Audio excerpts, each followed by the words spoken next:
بسم اللہ الرحمن الرحیم عن ابی ہریرۃ رضی اللہ تعالی عنہ قال قال رسول اللہ صلی اللہ علیہ وسلم لکل شیء زکاة وزکاة الجسد الصوم رواہ ابن ماجہ۔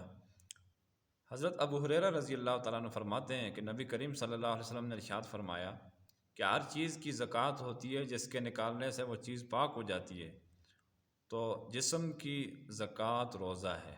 ابن ماجہ کی یہ روایت ہے۔ زکوٰۃ کا لغوی معنی ہوتا ہے پاک ہونا، تو یہ جو زکوٰۃ عبادت کے طور پر مشہور ہے، اس زکوٰۃ کا بھی اصل معنی یہی ہے کہ اس کے ذریعے سے جب یہ رقم نکال دی جاتی ہے اصل مال میں سے تو وہ مال پیچھے پاک ہو جاتا ہے۔ اسی طرح بندہ جب روزہ رکھتا ہے اللہ تعالیٰ کے حضور میں، چاہے وہ یہ رمضان کے روزے ہیں، اللہ ہم سب کو نصیب فرمائے، چاہے وہ نفلی روزے ہوں، ان تمام صورتوں میں انسان کا جسم پاک ہو جاتا ہے، بدن پاک ہو جاتا ہے۔ جیسے قرآن کریم کے اندر روزے کی ایک غرض، مطلب فرض روزے کی ایک غرض یہ بیان کی گئی ہے، لعلکم تتقون، روزے تم پر اس لیے فرض کیے گئے ہیں تاکہ تم پرہیزگار بن جاؤ۔ اصل میں انسان کے جو گناہ کی طرف جانے والے اسباب ہیں وہ دو ہی ہیں، ایک شکم سیری ہے اور ایک فرج یعنی شرمگاہ ہے۔ تو رمضان کے روزوں سے یا اس طرح کوئی بھی نفلی روزے ہوں، اس چیز کا اوپر بڑی سخت کاری ضرب لگتی ہے، اس لیے اللہ تعالیٰ کو یہ روزہ بہت ہی محبوب ہے، بہت پسند ہے۔ نبی کریم صلی اللہ علیہ وسلم نے گویا کہ اس حدیث مبارکہ میں تشبیہ دی ہے۔